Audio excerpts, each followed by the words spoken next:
ம், வர சொல்றேன்.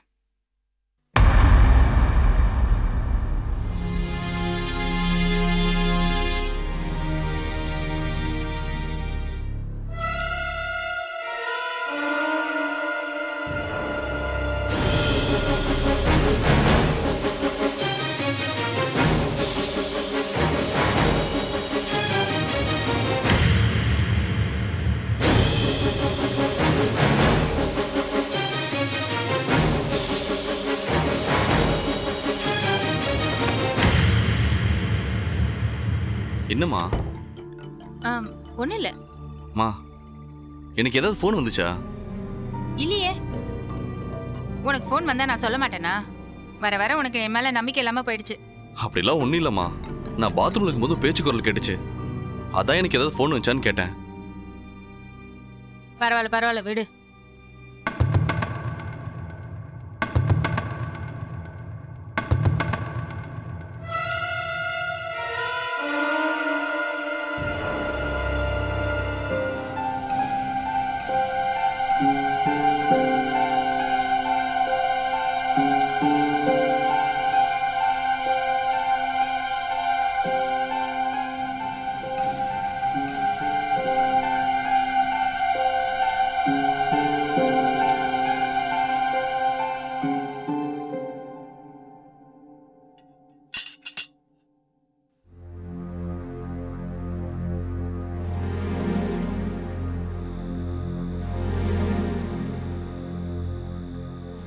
வணக்கம் மேடம்.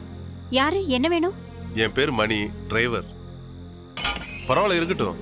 நேரங்கட்ட நேரத்தில் வந்துட்டேன், மன்னிச்சிருங்க. பாட்டியம்மா அண்ணாச்சிக்கிட்ட ஒரு டிரைவர் வேணும்னு சொன்னாங்களாம். அதான் கையோட கிளம்பி வந்துட்டேன் மேடம். பரவாயில்ல. உங்களுக்கு டிரைவிங்ல எத்தனை வருஷம் எக்ஸ்பீரியன்ஸ்? அது இருக்கு மேடம், என் வயசுக்கு முக்கா. இப்போ என் வயசு 48னா பாத்துக்கோங்களேன். லைசன்ஸ்ல வருஷம் போட்டுருக்கு பாருங்க மேடம். சரி, அப்ப நாளைக்கே நீங்க வந்து டியூட்டில ஜாயின் பண்ணிடுங்க. சரிங்க மேடம், ரொம்ப தேங்க்ஸ். இந்தாங்க. எத்தனை மணிக்கு வரணும்?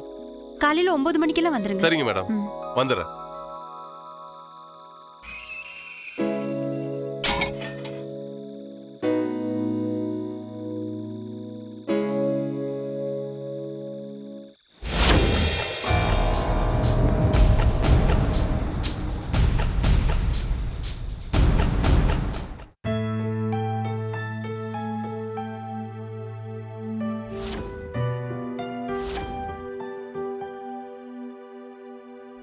எவ்வளோ ஆச்சுங்க?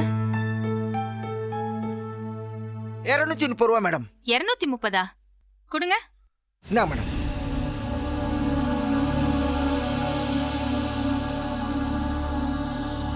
என்னது இது? 230ன்னு சொன்னீங்க, 170 தான் ஆயிருக்கு. கொடுங்க பாக்குறேன்.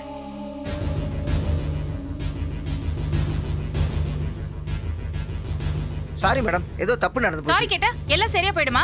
நீங்க கேட்ட பணத்தை நான் கொடுத்திருந்தா யாருக்கு லாஸ்? எனக்கு தானே. மேடம், அதான் தெரியாம நடந்து போச்சுன்னு சொன்னேன். அதுக்கு போய் சத்தம் போட்டா என்ன என்ன மேடம்? தெரியாம நடந்துருச்சு? ஏன் இப்படி ஏமாத்தி பழக்கிறீங்க? மா, அவர் தான் சொல்றாருல, ஏதோ கவனக்குறையோட தப்பா டோட்டல் போட்டாரு.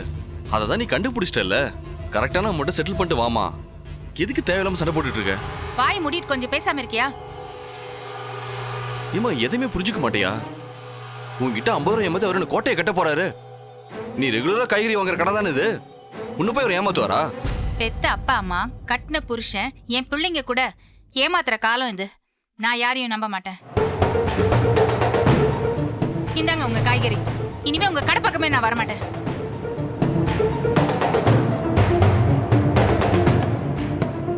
சாரி சார், நீங்க எதுவும் தப்பு எடுத்துக்காதீங்க. பரவாயில்லைங்க சார். பல்லவி, நான் இப்ப பேசுற மூட்ல இல்ல கல்பனா. நீ வீட்டுக்கு வா, அங்க சாகவசமா பேசலாம். என்னடி மறுபடியும் ஏதாவது பிரச்சனையா?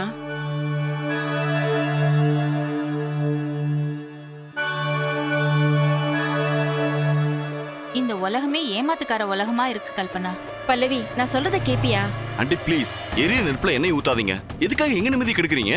கார்த்தி, கல்பனா கிட்ட ஏன் ஆர்கியூ பண்ணிட்டு இருக்க? எனக்கு கெட்ட கோவம் வராமா?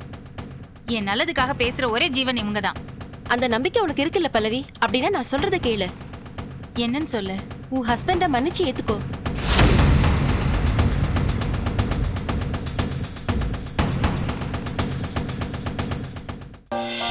பல்லவி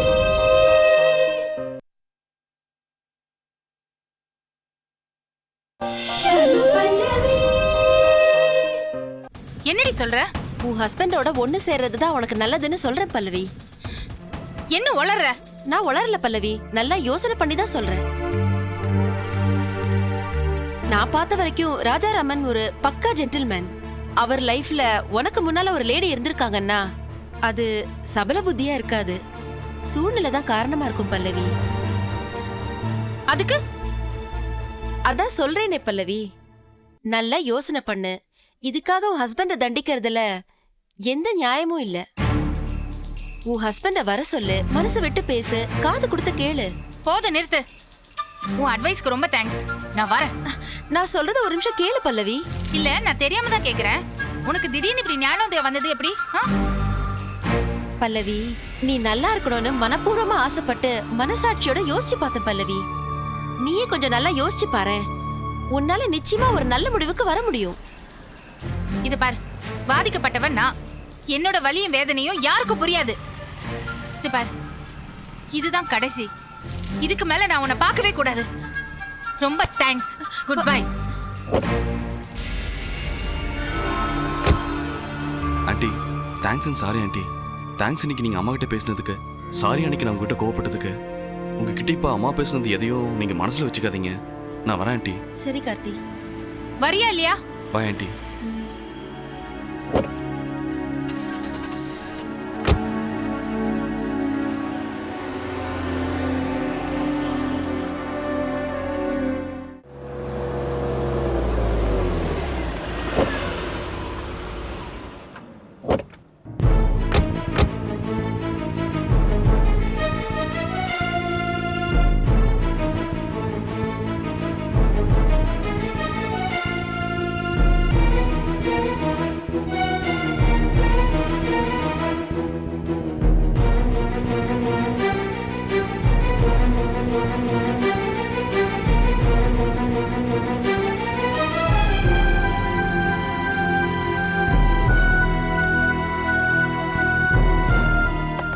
பல்லவி, நான் கிச்சன்ல எல்லா வேலையும் முடிச்சிட்டு காய்கறிக்காக வெயிட் பண்ணிட்டு இருந்தா, நீ வந்து சாவகாசமா தலைமையில கை வச்சுட்டீங்க உட்காந்துட்டு இருக்க.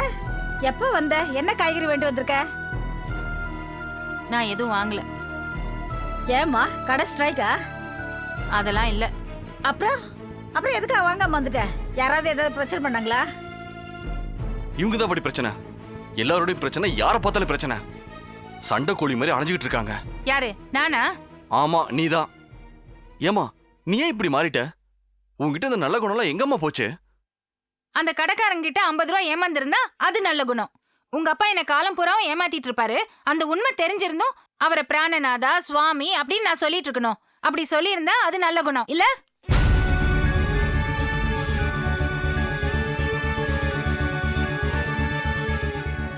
என்னால அப்படி இருக்க முடியாது. அப்படி இருக்கணும்னு சொல்றதுக்கு உனக்கு எந்த ரைட்ஸும் இல்ல. இது பாரு பல்லவி, ஒண்ணு கொண்டு சம்மந்தம் இல்லாத விஷயத்துக்கு முடிச்சு போட்டு உன் கழுத்தை நீயே இருக்கிக்கிற. இது எல்லாத்தையும் எப்பதான் நீ புரிஞ்சுக்க போறியே தெரியல. இவங்க புரிஞ்சுக்க மாட்டாங்க பாட்டி. காய்கறிக்காரட சண்டை, கல்பனா ஆண்டி கிட்ட சண்டை, யாரையும் புரிஞ்சுக்கிற நிலைமையில இவங்க கிடையாது. ஆத்திரம் இவங்க கண்ணை மறைச்சிக்கிட்டு இருக்கு. என்னம்மா இது? கல்பனா ஆண்டி கூட சண்டை போட்ட? அவங்க கூட உங்களுக்கு என்ன பிரச்சனை? அவங்க உங்களுக்கு நல்ல ஃப்ரெண்ட் ஆச்சு. என்ன கிண்டல் பண்றியா? அப்படியே போட்டனா? அவ எனக்கு நல்ல ஃப்ரெண்டு தான். அதுக்காக அவ அட்வைஸ் பண்ணா நான் தலையாடிட்டு கேட்டுட்டு இருக்கணுமா? ஏமா, அப்பாவை மன்னிச்சு ஏத்துக்கணும் அந்த ஆண்டி சொன்னதுல என்ன தப்பு இருக்கு? தப்பு தான்டா. அவளுக்கு என்ன தெரியும்னு எனக்கு அட்வைஸ் பண்றா? இந்த பக்கம் வரட்டும், வெச்சுக்கிறேன் அவளை.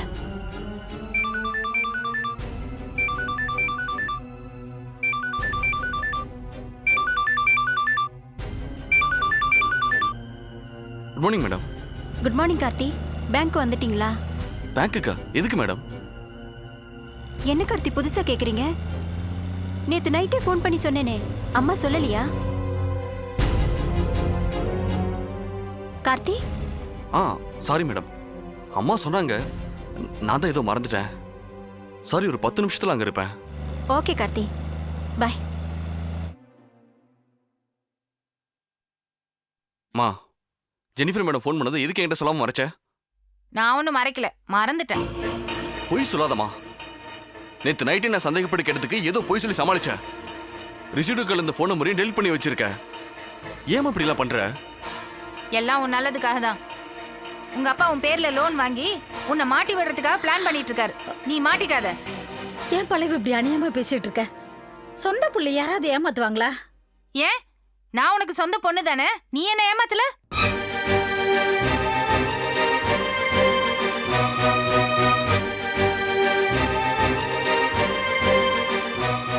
கார்த்தி, உன் நல்லதுக்காக தான் சொல்றேன்.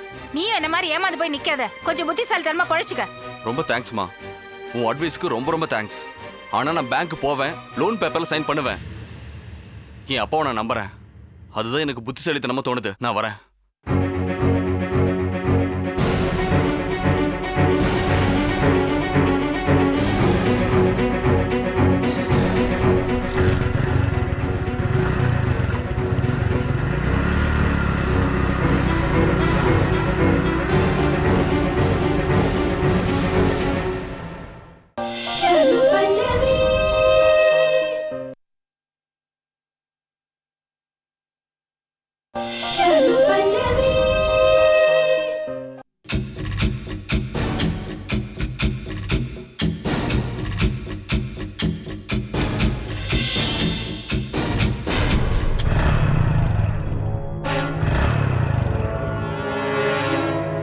Good morning madam. Good morning.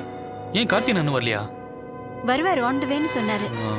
சரி, அண்ணா வரதுக்குள்ள நம்ம பேங்க்ல இருக்கிற ஃபார்மாலிட்டிஸ் எல்லாம் முடிச்சலாமா? சரி, உள்ள வாங்க.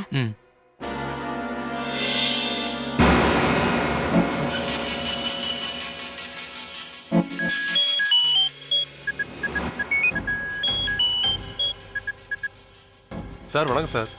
என்ன மணி, டியூட்டியில் ஜாயின் பண்ணிட்டியா? ஜாயின் பண்ணிட்டேன் சார். இப்போ எங்கே இருக்க? பேங்க் வந்தேன் சார். மேடம் உள்ளே போயிருக்காங்க. நான் கார்கிட்ட வெயிட் பண்ணிட்டு இருக்கேன் சார். Very good. கண்ணையும் காதையும் நல்லா திறந்து வச்சுக்கோ.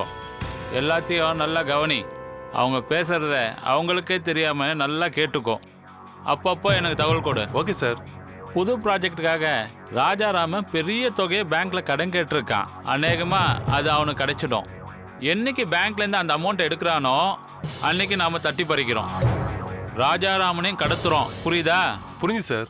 ஓகே, அங்கே நடக்கிற விஷயத்த அப்பப்போ எனக்கு ஃபோன் பண்ணி சொல்லு.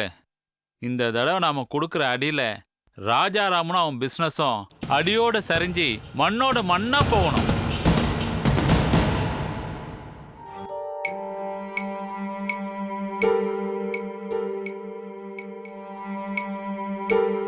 மீனாட்சி, அம்மா என்ன ஆச்சு உனக்கு?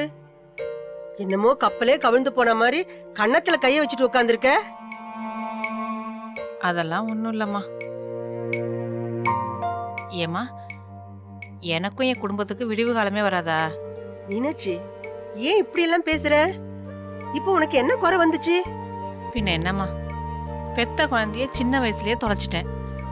அவளை தேடி கண்டுபிடிக்கிறதுக்கே இத்தனை வருஷம் ஆச்சு. இப்போ அவளுக்கு மனசுக்கு பிடிச்சவனுக்கே கல்யாணம் பண்ணி கொடுக்கலான்னு பார்த்தா ஒண்ணுக்கு மேல ஒண்ணு தடங்கள் வந்துகிட்டே இருக்கு. அத நினைச்சா இப்படி கவலைப்பட்டுட்டு இருக்க? நீ ஒன்னும் கவலைப்படாத. எது எப்படி இருந்தாலும் கார்த்திக் ஸ்ரீநிதி கல்யாணம் கண்டிப்பா நடக்கும். நீங்க சொல்றத கேட்கும்போது தைரியமா தாமா இருக்கு. ஆனா மத்த நேரங்கள்ல அப்படியெல்லாம் மனசு தளர விடாத. எல்லா பொறுப்பையும் ஆண்டவன் தலையில போட்டுட்டு நீ நிம்மதியா இரு. எல்லாத்தையும் அவன் பாத்துப்பான். என்ன, அம்மாவும் பாட்டியும் ஏதோ ரகசியம் பேசிட்டு இருக்கீங்களா? வா ஸ்ரீநிதி. வாம்மா, இனிமே இந்த ரகசியங்கிற வார்த்தையெல்லாம் என்கிட்ட சொல்லாத. ஒரு ரகசியத்தை காப்பாத்த போய் இப்ப படுற பாடெல்லாம் போதும். என்ன ஸ்ரீ, இந்த நேரத்துல புறப்பட்டு வந்திருக்க? நான் கோவிலுக்கு போயிருந்தேம்மா. அதனால பிரசாதத்தை அப்படியே உங்களுக்கு கொடுத்துட்டு போலாமேன்னு வந்தேன்.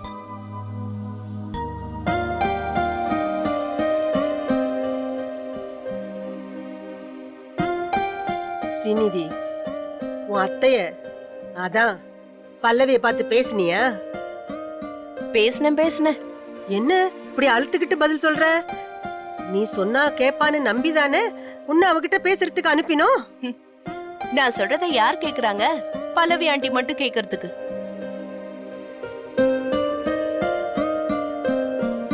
அவங்க கிட்ட நான் எவ்வளவோ எடுத்து சொன்னேன் பாட்டி. ஆனா அவங்க ஒரே பிடிவாதமா இருக்காங்க. கடைசியா அனு ஆண்டிக்கு வீட்டை விட்டு கொடுத்துட்டு மொத்த சொத்தையும் சரிசமமா பிரிக்க சம்மதிச்சிருக்காங்க. மத்த விஷயங்கள்ல அவங்க முடிவை மாத்திக்க அவங்க தயாரா இல்லைன்னு சொல்லிட்டாங்க. இத்தனை வருஷமா அந்த உண்மையை அவகிட்ட சொல்லாம இருந்தது தப்புதான். அதுக்காக 25 வருஷமா அவனோட குடும்பம் நடத்திட்டு இப்ப அவனை ஒதுக்கி வைக்கிறதா? அவனை வேண்டான்னு சொல்றது என்ன நியாயம்? என்ன சிரிக்கிற? இல்ல, மாமியார் உடைச்சா மண் குடம், மருமக உடைச்சா பொன் குடம்னு சொல்வாங்களே, அந்த பழமொழி ஞாபகம் வந்துச்சு, அத சிரிச்சேன்.